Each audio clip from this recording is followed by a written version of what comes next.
Hello, everyone, and welcome to our final chapter. This is the last chapter that we'll discuss in this course. Unfortunately, due to the pandemic, we did have to trim approximately 2 chapters from the covered material. So, the last chapter we'll discuss is chapter 26. Now, chapter 26, on its face, is not a very difficult chapter. There's some very clear and obvious ethical violations that you'll read through.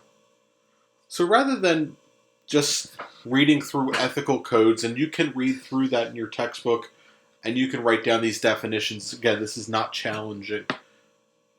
I want to read through a detailed example and then try to find the misconduct and then see how could I mitigate that misconduct. So, we are again in chapter 26. Let's start with our example. Janet's hypothetical dissertation. So again, this is a hypothetical example to illustrate some of the subtle and not so subtle ways experimenter bias can alter the data collected for a study. Janet is a PhD student and is under tremendous pressure to complete her research successfully. For her study, she hypothesized that role-playing assertiveness training for women would help them learn to say no to telephone solicitors. She recruited 50 undergraduate women as volunteers for the study. The plan was that each volunteer would come to her office for half an hour. And then we have a control group and a treatment group. The control group would simply talk for 30 minutes about a variety of topics, including saying no to unwanted requests. The treatment group would spend about 15 minutes again about general conversation, and then the remaining 15 minutes, they would role play scenarios in saying no in various situations. After 2 weeks, after 2 weeks, Brad, who's a colleague of Janet's, would call each of them anonymously. Brad would be pretending to sell a magazine for a good price and record whether or not they purchased the magazine.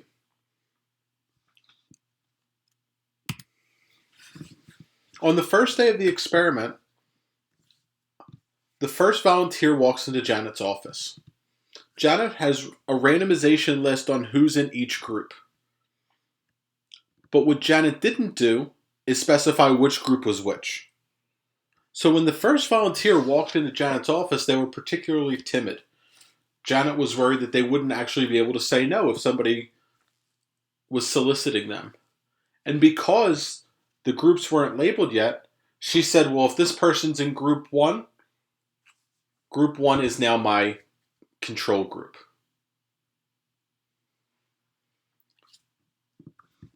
Or sorry, group 2 is now my control group. The next volunteer comes in, and this volunteer is from group 1. And if group 2 is the control group, then group 1 will be the role-playing group. But this volunteer stayed a little bit longer. So after the half hour was over, after the role-playing and after the general conversation, Brad, who, if you remember, is the one who's going to be calling them 2 weeks after, comes into Janet's office to say hello, and the volunteer's still in the office. They have a half-hour conversation between the three of them. Once the second phase goes through, once Janet's gone through the role-playing or the control with all 50, after 2 weeks, Brad starts calling to sell magazines. Brad records the conversation so that Janet can determine who successfully said no or not. But the second volunteer, who had the conversation with Brad and Janet, recognizes Brad's voice. She says, quote, "Your voice sounds awfully familiar. Do I know you?" When he assures her that, no, I'm just here to sell you a magazine, she says, "I can't place my finger on it, but this has to be a trick, right?" "No, I don't want the magazine." Janet recorded this as a successful no. Janet listens to all the other calls, and although she is supposed to be blind, she recognizes the voice as being one of her role-playing volunteers. When Brad pitches her the idea of purchasing the magazine, she says, I already have that magazine, but if you're selling any others, I might purchase it. Janet records that as a no, because they didn't purchase that particular magazine.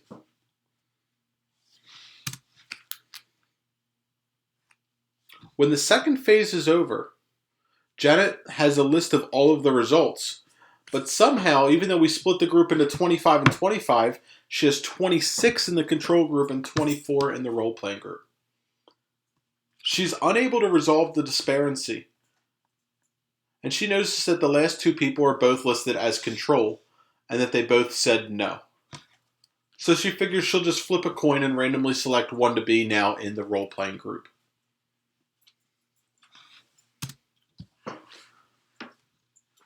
There's multiple ethical issues with Janet's study. Let's start by discussing the main one. What's the primary ethical issue with Janet's study? Well, the very first person that walked into Janet's office she knew was timid. And because she was timid, she placed that person in the control group. So while this was supposed to be a randomized study, that very first person was not randomized. So that's the primary issue. Do I have other issues? Absolutely. Let's discuss. What other issues occurred?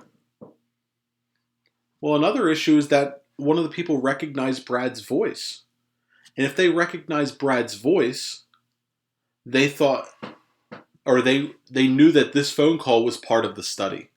And if they had an inkling that this phone call was part of the study, they said no because they knew that was the goal of this research. The goal of the research was learning to say no. So they were doing this to say no just to appease Janet. Just to help Janet's research. Because they thought that's what they were supposed to do. What's another issue with this study? The other issue is on that very last page, right? If Janet was unable to clearly make out who's in the control group and who's in the role-playing group, she shouldn't have just randomly picked one of the two that she has down as a control and put them in the role-playing. You can't move them over without knowing who's actually been in which group. Are there any others? I go back to this page. Janet recognizes the person's voice and knows that they were in the role-playing group. Janet said that this was a no, even though the person didn't say they didn't want a magazine, just that they already have that magazine. Is that really a no? Well, if this was in the control group, Janet may have said that was a yes or a no. But because of how important this research is, how much pressure she's under in order to get successful results, she probably said this was a no when it may not have been. So how can we start to fix all of the issues in Janet's work? Let's see.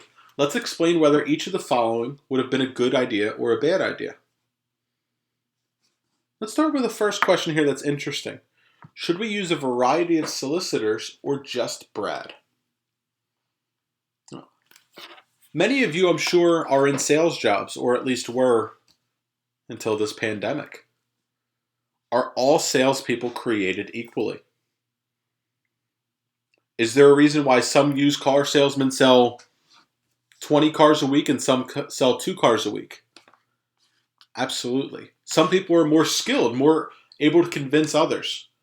If I use multiple salesmen, maybe that it's just that the better salesmen were able to convince, and we're not able to actually indicate whether it should have been a no or not. So by using multiple salesmen, we have a confounding variable. By using just Brad, we don't have that confounding variable.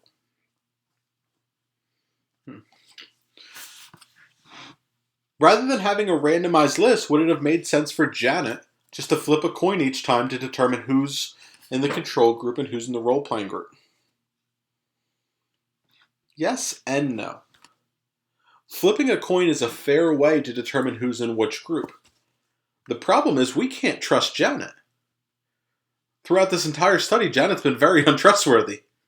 So would I trust the results of Janet flipping the coin? If Janet saw somebody who was confident, they said she may flip the coin and not even look at the results and say, yes, they're in the role-playing group. A more timid person, clearly she wanted to put in the control group. So I can't trust Janet's results. How about having someone who is blind to the conditions and has not heard any of the volunteers' voices assess a firm yes or no? I think that this is a great idea. When Janet's under the pressure that she's in to get successful research, if there's any question as to whether this was a yes or a no, she's going to put it onto the no side. So having somebody who's blind to all of the person's voices would be a good idea. Not Janet, not Brad, somebody else, a third person.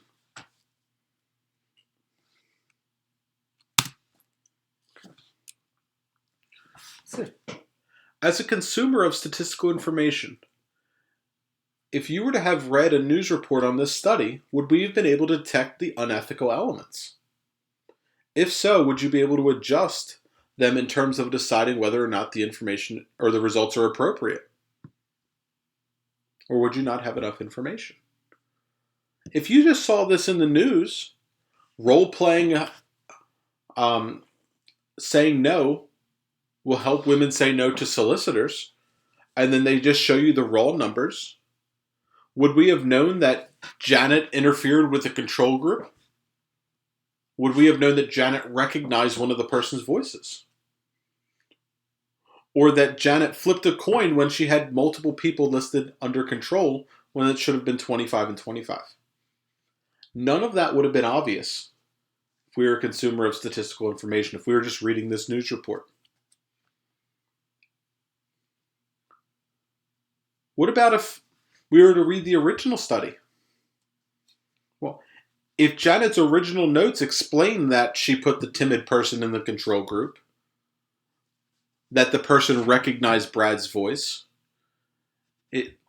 we would have been able to see some of the issues, some of the ethical issues.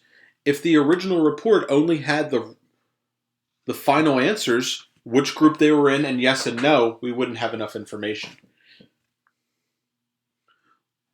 So there's clearly some ethical issues here with this study. And a lot of it comes down to this very first page here. What's that? She was under tremendous pressure. Because of this pressure, Janet acted unethically.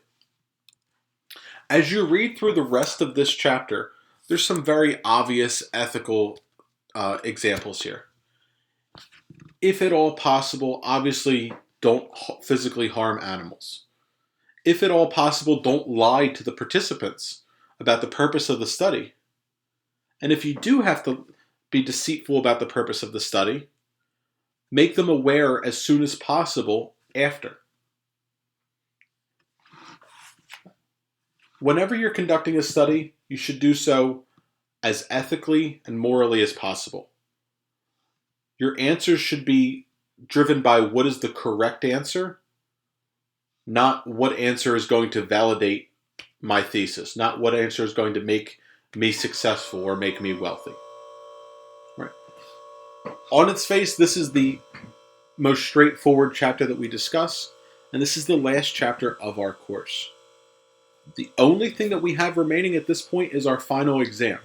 If you have questions, reach out to me on WebAssign. I'm happy to answer any and all questions that you have. If you'd like to do a face-to-face real-time meeting, like a Zoom video meeting, I'm happy to do that with you as well. We just have to schedule that. Otherwise, we have our final exam next week, and that's our course. Stay home and stay safe, everybody.